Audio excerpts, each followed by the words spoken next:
Hello and welcome to this review of the VWinds by Acoustic Samples.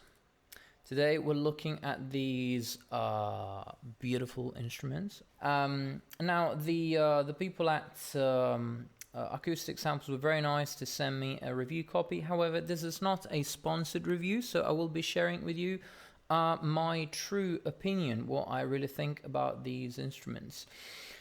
So Acoustic Instruments have come up with this, Acoustic Samples have come up with this interesting approach, which is the hybrid approach of mixing audio modeling with samples.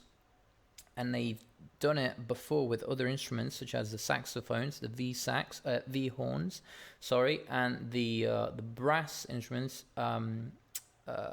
whose name I can't recall at the moment. But they've done basically the same thing again this time with the woodwind instruments. Particularly today, we are looking at the double reeds, as these are the only one that have been released out of the whole woodwind section to date. So the double reeds comprise the oboe, the English horn or cor anglais, the bassoon and the contrabassoon. Now for each one of these except for the contrabassoon, you have two different instruments. So they actually recorded two real instruments for the oboe. So you got oboe 1, oboe 2. You can see them here. You see oboe 1, oboe 2, English horn 1 and 2, bassoon 1 and 2, and for the contrabassoon you only have one because that's what you normally have in an orchestra. You wouldn't have more than one contrabassoon. So now let's dive straight into it. As I said, this is a hybrid approach of recording a real instrument, so actually getting samples and then using a particular technology to to model these samples so as to make the instruments extremely flexible and extremely playable in real time. As you just saw, I'm going to give you a little bit more of a taster before we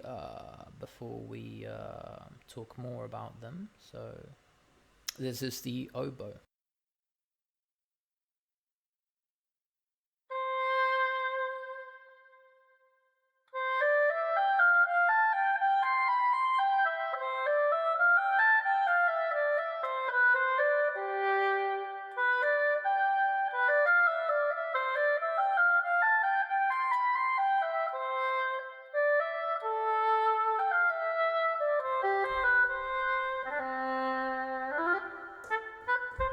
Now, excuse my absolutely terrible playing. However, I believe you get the gist. That was played in real time with only a little bit of reverb. I'm using the native reverb from within the instrument, and I'm just adding a touch of reverb, of extra reverb. And a little bit of compression, but let's just turn everything off, right? Okay, and just show you the instrument as it sounds without any added effects, just the reverb from the instrument itself.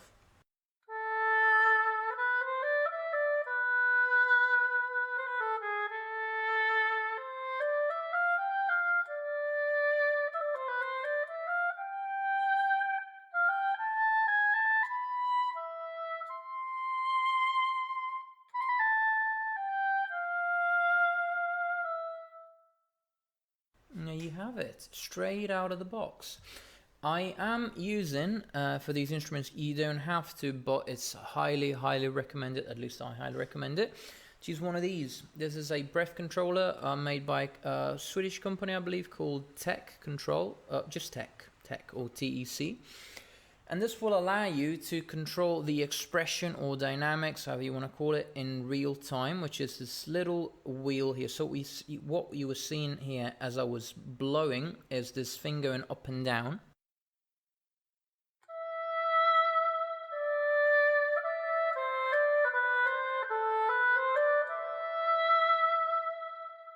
And that would be the control over the dynamics of the instrument. You can use a modulation wheel, you can use any other, like an expression pedal, but for me, this is the most effective way. Perhaps I'm biased. I play a bunch of wind instruments badly, but it feels more natural. Also, if you're a singer, I think you'll be used to this idea of controlling an instrument with your own voice or your own breath.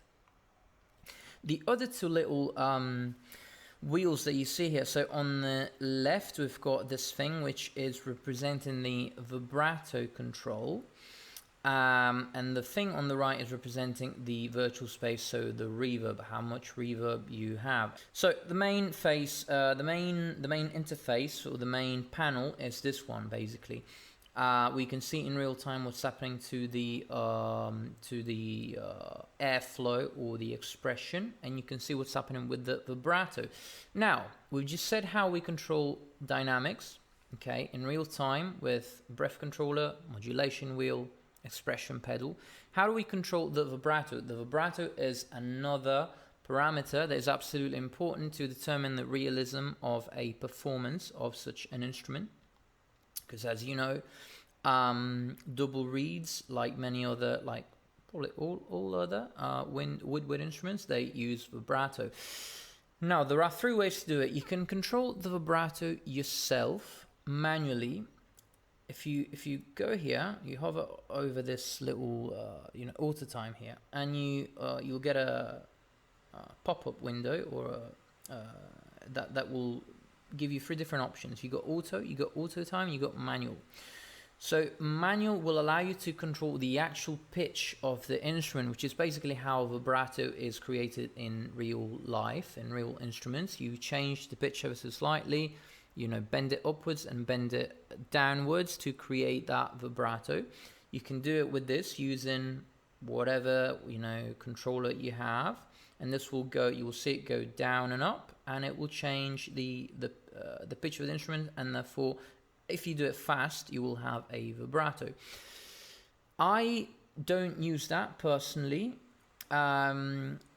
because I think what they've done with the auto vibrato is actually very nice, and in my opinion, actually even more convincing.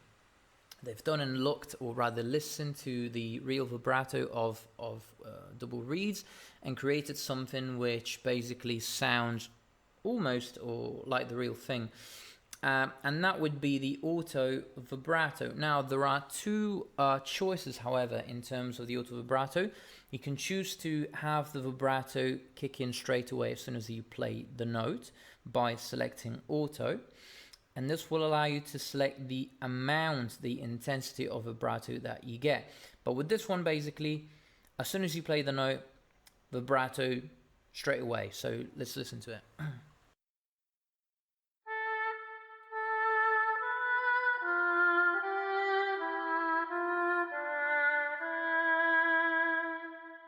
Say I wanted a little bit less.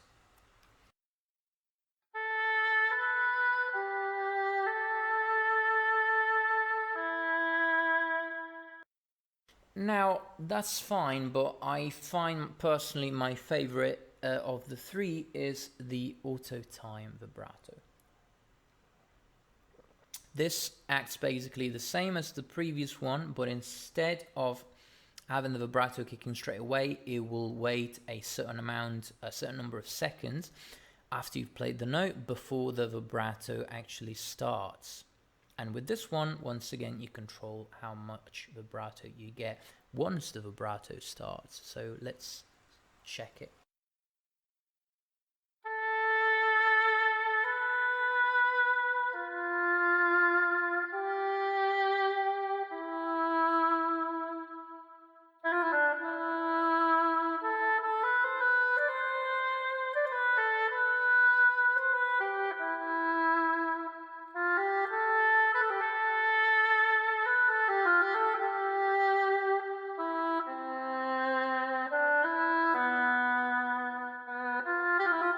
Anyway, so you see, now this is a lot more realistic because this is what you do when you play a wind instrument. You don't have vibrato straight away, and especially if you're going to have a very quick phrase with a lot of note changes, you don't want the vibrato in that situation. You really only want the vibrato when you have a long sustain. And the vibrato, what it's meant to do is it's meant to introduce a pleasant variation to the sound so that it's pleasant to the ear and it doesn't sound like a very tiring sustain note, right? So that's why you have vibrato.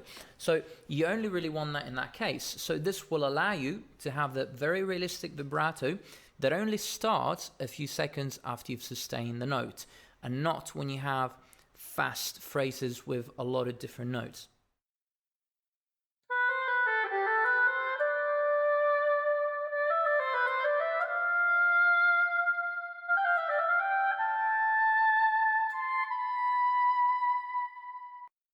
You see, nice. Now, can you choose to edit, to alter, to customize this vibrato? Of course you can. What you do is you go to preferences. You have a lot of parameters here. In the top right corner you have vibrato, and here you can choose, if you go edit auto vibrato, you see you got this nice curve, and this allows you to choose, you see, when the vibrato kicks in, how much of it you get, for how long, and when it tapers off, when it fades, if at all. At the moment what it's doing is it's introducing the vibrato gradually after 3 seconds, I believe, right? Smoothly. Oh, you can make it, alright, you can choose how smooth it is.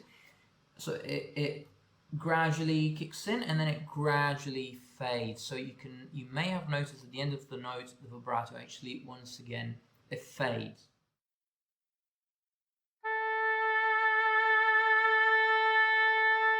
You see, and it goes back to non-vib. Say I wanted the vibrato to last always. Once it starts, I want it to last until I actually stop playing the note. I suppose I can just like modify this, and let's hear it now.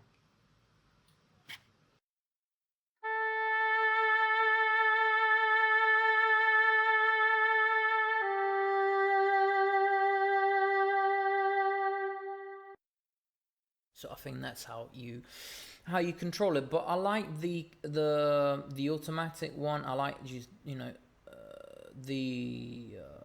the default curve. I like it better, and they took their time with this, and you can hear it because it sounds very convincing. So I have actually done all of the demos that you will hear. Maybe I'll put a link to them, without actually controlling the vibrato manually, just using auto vibrato. All I did was, depending on the piece and how fast paced it is, I decided to sort of like, and the style as well, I decided to either tone it down a little bit or to turn it up and have a more intense vibrato. The only time I can think where you might want to have a bit more control over the vibrato, for example, is if you have a sort of like fast-paced sort of allegretto kind of tempo where you've got a lot of short or a lot of rather tenuto notes or a lot of marcato notes, where as soon as you hit the note you've got a nice strong vibrato. In that case you might want to change it, so like this.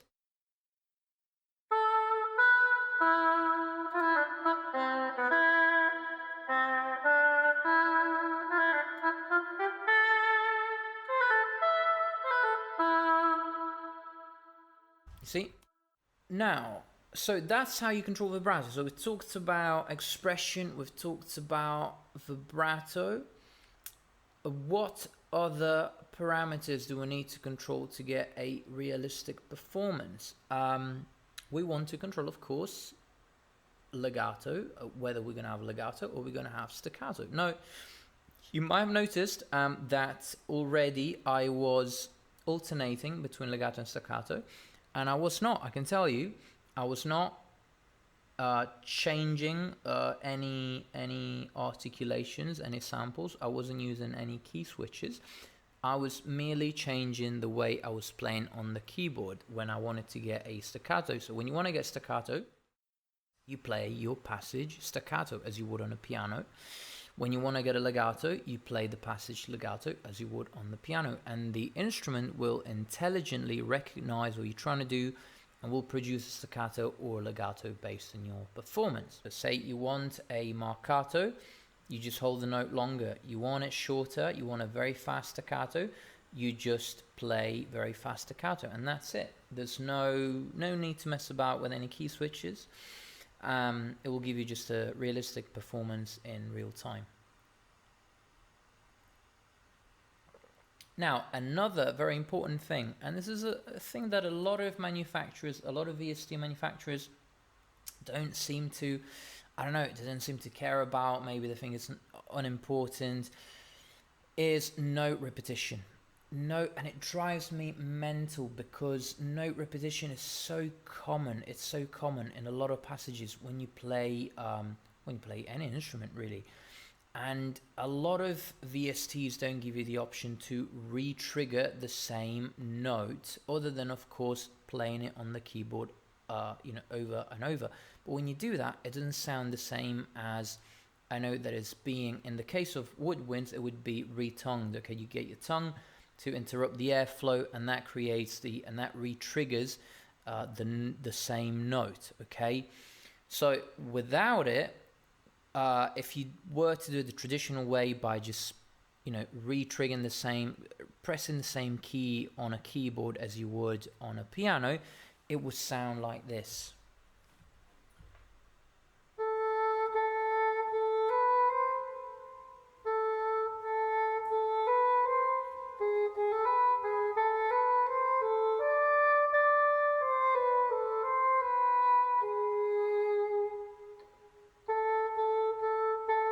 You see, not at all convincing, not at all convincing. What they've done instead is they've given you a key switch that you can press to re-trigger the same note that sounds a lot better, and it sounds like that. I believe it's it's this one, which is a E1, right? Maybe. Let me try. Yeah, that's one.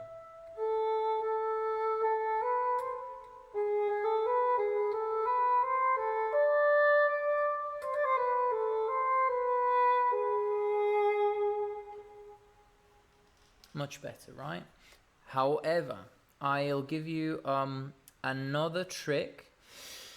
I've not read it anywhere in the manual, in the instructions, that this is something that you can do, but you can do because I've been doing it, and for me it works. If you have especially double tonguing, triple tonguing, that kind of thing, what I find is even better than the key switch is to use this and actually physically retongue your note by using your tongue, and it would sound like this, and you'll be able to create amazingly convincing passages where a note is repeated several times, even fast.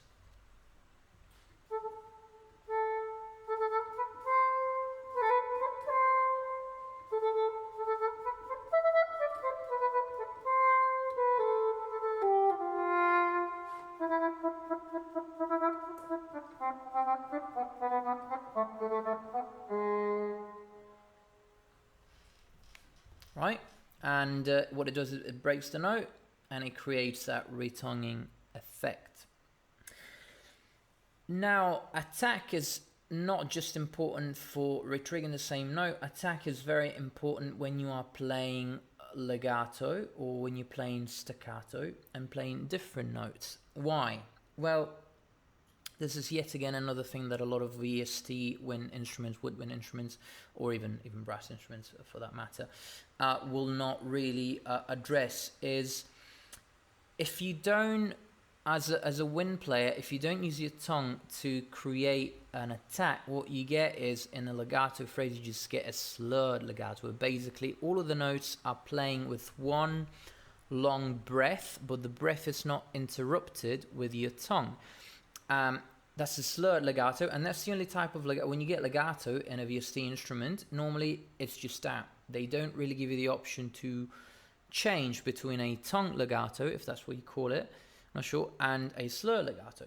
So a slurred legato would sound like that.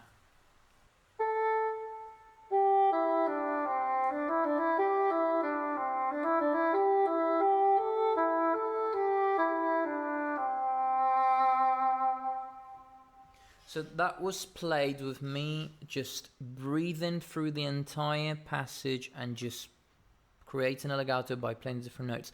Now I'm going to alternate between a tongue legato, so breaking the flow of the air with my tongue, and a slur legato where I'm not breaking the flow of the air or the airflow with the tongue. And listen to the difference.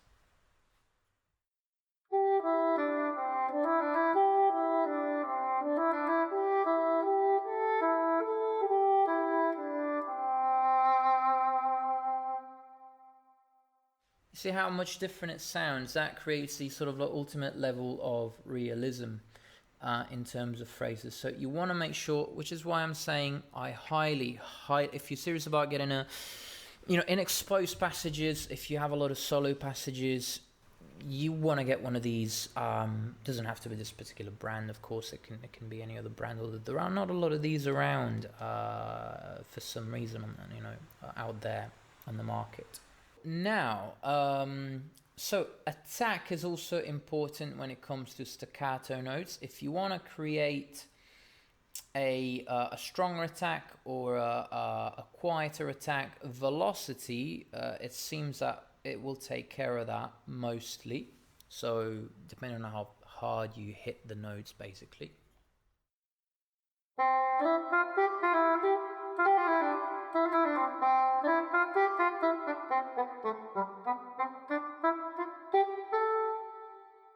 However, if you want an even faster staccato, I like to combine tonguing with the staccato playing. That will create an even shorter staccato.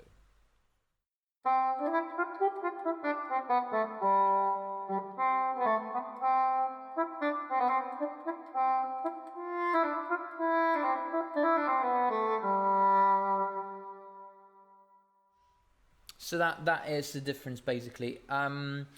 It can be tricky, and sometimes depending on your breath controller and your system, it might falter. You may have instances where it doesn't re-trigger the note. If that's a problem for you, just breathe through the entire phrase and just create the staccato only with the keyboard, because it's highly convincing as well.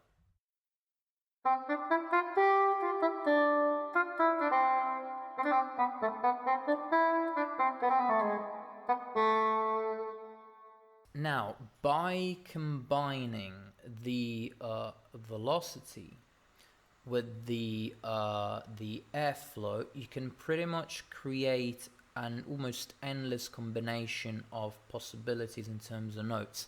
So you can have a sforzando, you can have a sudden diminuendo where the note starts, very strong, and then it suddenly decreases in volume.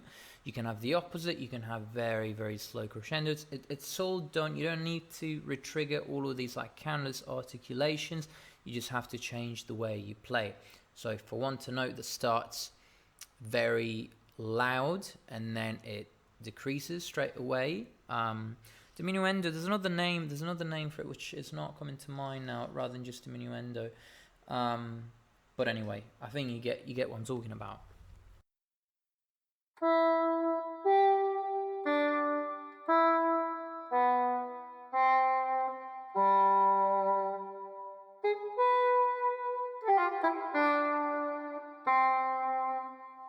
Now say you want the opposite. You want a note that starts very quietly and then you have a certain crescendo.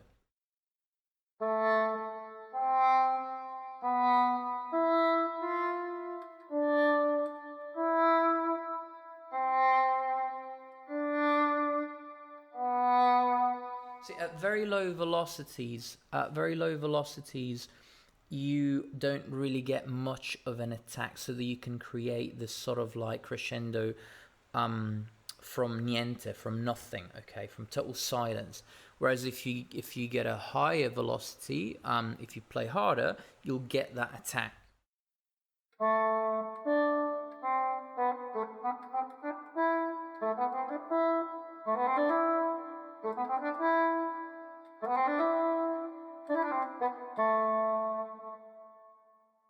Let's see if we can go through the interface a little bit more.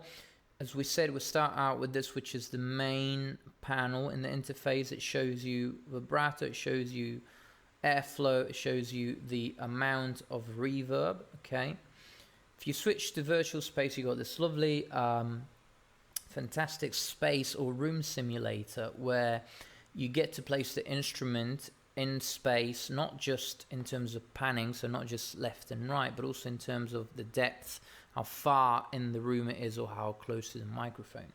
Here you get to choose a microphone. You got A, B, Y, and you got all kinds of different microphones. You get to choose a stereo width, which is always nice, and you get to choose the size of the room, and here you get to place it.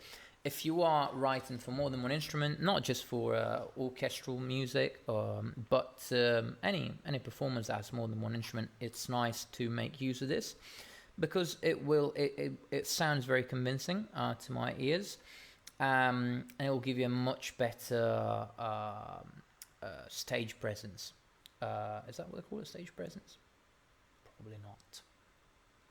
Now, if you move to the left, we've got preferences, and here you can you get to customize the instrument to your heart's content. I'm not going to go through most of these.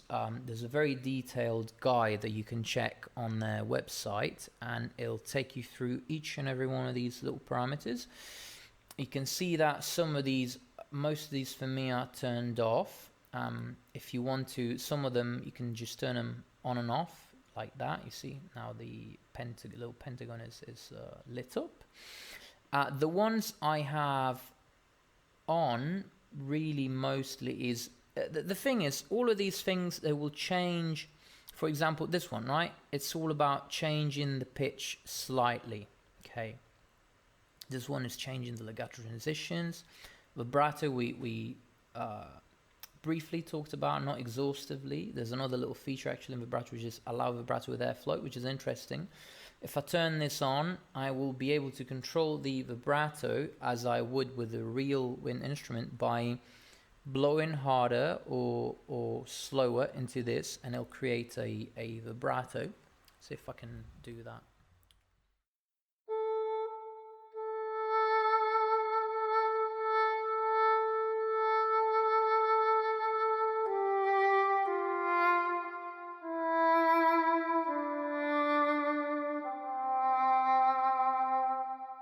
It's actually not bad. You know, to say that I've been using the auto one because I like it so much, this is a nice alternative. You will have to sort of like tinker a little bit with the sensitivity of your breath controller, unless you want to give yourself an embolism by doing too much.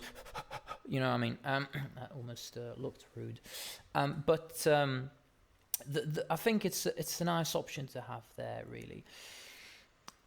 You get to control things like growl or flutter. You can do it, you can just set it and leave it there.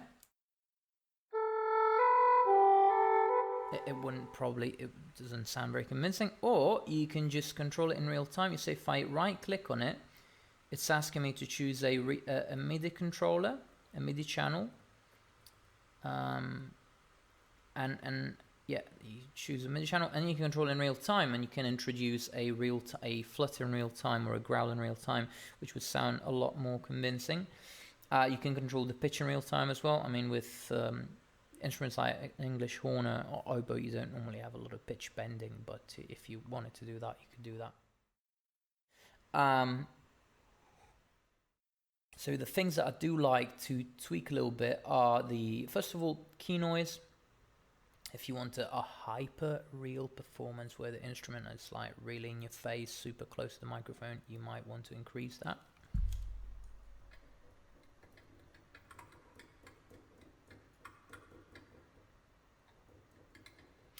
And I'm not actually sure why can I choose to turn it on or off? I can still hear it though. Oh. Or maybe like that, by default, you hear them at the same volume, and with that one, you get to choose how much of it. The one thing I would recommend you do turn on is round robin, because round robin, in my personal opinion, makes a huge difference to the realism of the instrument. Of course, what round robin does, it chooses from different samples. When you play the same note, instead of playing the same sample, it will alternate. I think you've got up to 3 different round robins. Should it be too taxing for your system, you could choose to have smart round robin, whereby it will only choose or turn on round robin with the fast passages. I don't seem to have a problem with my computer. It's not very taxing at all, so I always have it on. So round robin is always on, and it makes a nice addition. I encourage you, even though, to be honest, these sound very nice straight out of the box, I would encourage you to tweak these little parameters to get, if you want a more realistic performance, so you can control how much the attack controls the pitch variation, and time that it takes for that to come into effect, I think. So all of these things really, they will allow you to customize the performance further. Now, the last panel that I think we've not talked about is the mixer. And here you get to choose between 3 different mic signals. So you've got 3 microphones. You've got a very basic EQ control. You control virtual mic space. I can't remember what that does. Virtual space microphone's volume. I think it controls the virtual microphones, which I'm not sure what those are though. Anyway, and you've got control over your record mode, so whether the instrument is in mono or in stereo, which is nice. I tend to normally like them in stereo, but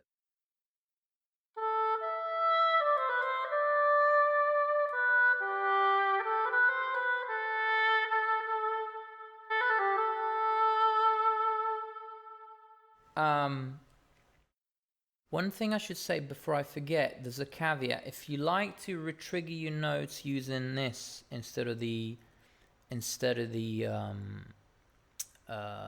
key switch, bear in mind, according to the machine, to the instrument, it will still, even though you are breaking the notes, it will still count as one note, as a sustain. So at some point you're gonna get a vibrato, you see.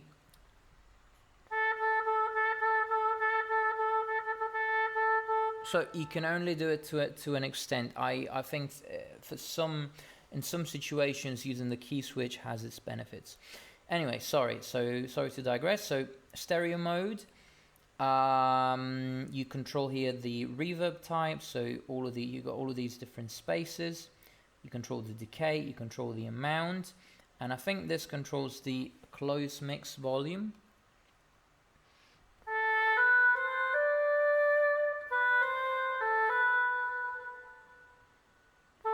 Yeah, that controls how close the instrument sounds to the microphone, and it's nice to have it if you want the instrument right in your face. Hi, and we are back. We're gonna finish off with me just playing all of the instruments in real time. That's of course the key. So I will play all of them: the oboe, the English horn, or cor anglais, the bassoon, and the contrabass. I'm just going to play one for each. And after that, I will play a little demo, a little composition, impromptu composition that I came up with using these instruments. Okay.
So it would be very unfair for you to have looked at my shiny head for this whole time without actually getting to find out in the end what I think about these instruments. What is the final verdict? Well, in case it wasn't obvious up until now, I think, first of all, I think the combination of samples and audio modeling together is a game changer. It allows you to get extreme playability combined with the extreme realism of the timbre of the instrument. And specifically with these instruments, with the acoustic samples, VWinds double reeds, I think they've done a fantastic job. Maybe, oh God, I hate these sweeping statements, but I am tempted to say the best double reeds VST that I've tried so far. If you are using these kind of instruments, so double reeds in your compositions regularly, I think these are a must. You know, yeah, that's my those are my feelings. I'm gonna leave you with the demo. Thank you for watching as always, and I'll see you later. Bye.